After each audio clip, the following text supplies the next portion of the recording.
What do you think is going to be different this time around, aside from higher production quality? What are you going to do to use the higher production quality to make the spectacle even bigger for your fans? So I think what we did with the first 2 or 3 legs, however you decide to carve up what we've done so far, is talk about a lot of the same subjects to a lot of different audiences. And we varied the style, the delivery, and some of the theatrics a little bit, but the core messages stayed relatively constant. We were talking about feminism, we were talking about the wage gap, we were talking about campus rape culture, we were talking about free speech on campuses. I did a little bit about Black Lives Matter. With the new resources we have available, I'm going to be addressing a much, much wider range of topics. From the fun, provocative things that make you think about how people and society and sexuality and gender and social constructs work. For instance, I've got a talk brewing. Why do lesbians fake so many hate crimes? We've done the research. It seems to be conclusive. Where there are fake hate crimes, there is almost always a lesbian. So it's the sort of thing that just sounds preposterously offensive and ridiculous and off the wall. But you look at the data and you start to think, oh my God, what's going on here? These interesting, uncomfortable, awkward truths that nobody else wants to talk about. Well, that's where I live, and I'm going to be engaged in a search for lots of them. And over the next couple of months, I'm going to take American campuses on that journey with me. We're going to be talking about race. We're going to talk about sexuality. We're going to be talking about politics. We're going to be talking about economics. We're going to talk about foreign policy. A huge array of subjects. And I'm also going to be talking, of course, about the election. I'll be talking about Hillary and about Donald Trump in the run-up to November. And I'll be in New York for November. I'm sure doing a lot of media there. And finally, we'll be addressing a lot of controversies that have happened on campus in a more direct way than I've previously done on tour. Now, yes, when you come to these shows, you're going to get to see me in more expensive outfits and even better hair, if that were imaginable. That's where I was hoping you'd go with it. Thank you. The rest of I was kind of tuning out. Yeah, all right, okay. Even bigger and better hair. I've now come round to extensions. I had extensions put in for a photo shoot 2 weeks ago, and I have come to realise that if women can do it, I should be able to do it too. And there's no shame in anything Mariah Carey does, and she lives in them.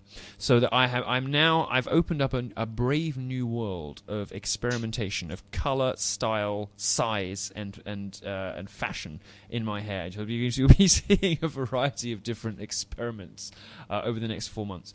But we're also going to be returning to, or visiting in the first place, some of the crucibles of the social justice movement, because this tour isn't just about provoking and prompting discussion. It's not just about exploring more topics than we've had opportunity to before, and it's not just about doing all of that in a far more spectacular and polished and way to bigger audiences.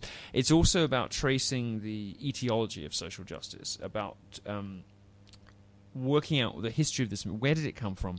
Why is it happening? Ultimately with a view to figuring out how to stop it. So we're going to go to colleges. For instance, we're going to Columbia, the home of Emma Solkowitz, Mattress Girl. I will be giving a talk called Mattress Gay. Where I may or may not have a mattress and a fake rape claim. And we'll be talking about the 4, 5, 6 big cultural events that happened in American higher education over the last decade that gave rise to this movement, that gave credibility to it. So we're looking to go to La Crosse, UVA, all sorts of other schools, and there are new dates added all the time at dangerousfaggot.com. So you keep an eye on the website. If I'm not in your area, or I'm not going to your school, or you think there's a glaring omission, it's probably just that we haven't signed off the paperwork yet. There's loads being announced all the time. So keep an eye on the site, and we put all the ticket buying links on the site as soon as we're able to. There's a really interesting thing to be done on this tour, which is actually to sort of put together the history of this 2000s and 2010s campus social justice insanity. So I hope that the collected body of work, by the time we've done the end of this, and it's an awfully good fun, and it's silly and it's slapstick and it's camp, but there's going to be real good substance to these talks, and I hope that by the end of it, the sort of 40 talks together will represent a body of work that provides sort of the definitive history of social justice and why it's all bullshit.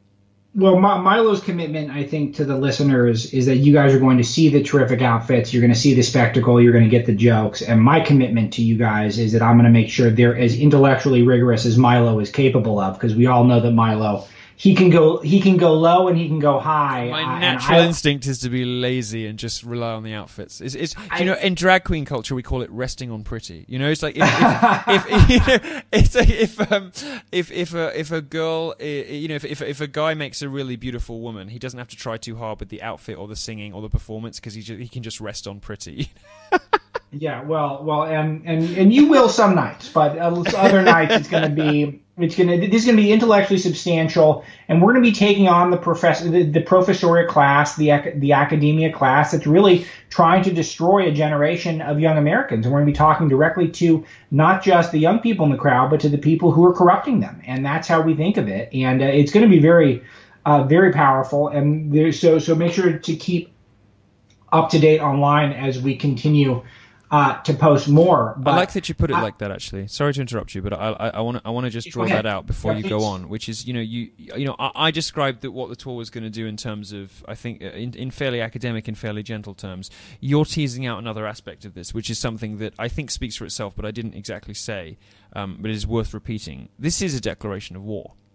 This is, this is a full frontal assault on, on cultural scolds and on nannies, on social justice warriors, feminists, Black Lives Matter, all of the various dimensions of the lunatic, sociopathic, conspiracy theorizing, social justice, progressive, far left. This is a declaration of war. They are going to lose, and we are going to win.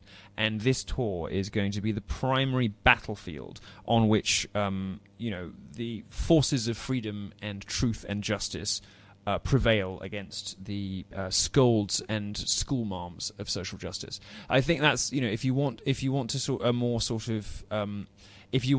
a broader brush, more theatrical and more historical motivation to follow what's happening in this tour, perhaps that's it.